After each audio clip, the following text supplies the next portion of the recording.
আচমকাই নেমে এলো শোকের ছায়া। আগরতলার মহেশখোলা বাইপাস সংলগ্ন দাসপাড়া এলাকায় এক নববধূর ঝুলন্ত দেহ উদ্ধারের ঘটনায় চাঞ্চল্য ছড়িয়েছে গোটা এলাকায়। জানা গেছে, মাত্র 1 মাস আগে মৌ দাসের সঙ্গে কিশোর দাসের বিয়ে হয়েছিল। নতুন করে সংসার জীবন শুরু করেছিলেন তারা। দম্পতি ওই এলাকায় একটি ভাড়া বাড়িতে থাকতেন। বাড়ির ঘর থেকেই মৌ দাসের ঝুলন্ত দেহ উদ্ধার হয়।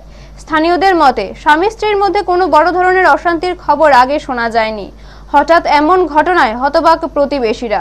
খবর পেয়ে দ্রুত ঘটনাস্থলে পৌঁছায় পুলিশ এবং দেহ উদ্ধার করে ময়না তদন্তের জন্য পাঠানো হয়। পুলিশ সূত্রে জানা গেছে, কী কারণে মৃত্যু হয়েছে তা এখনো স্পষ্ট নয়। ঘটনার পেছনে অন্য কোনো কারণ রয়েছে কিনা তা খতিয়ে দেখা হচ্ছে।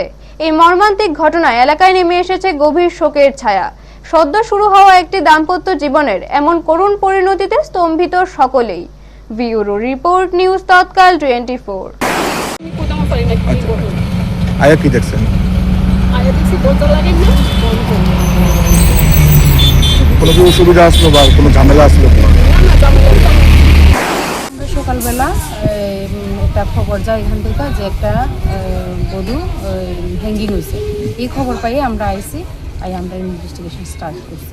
নাম কি? নাম হচ্ছে মৌ দাস।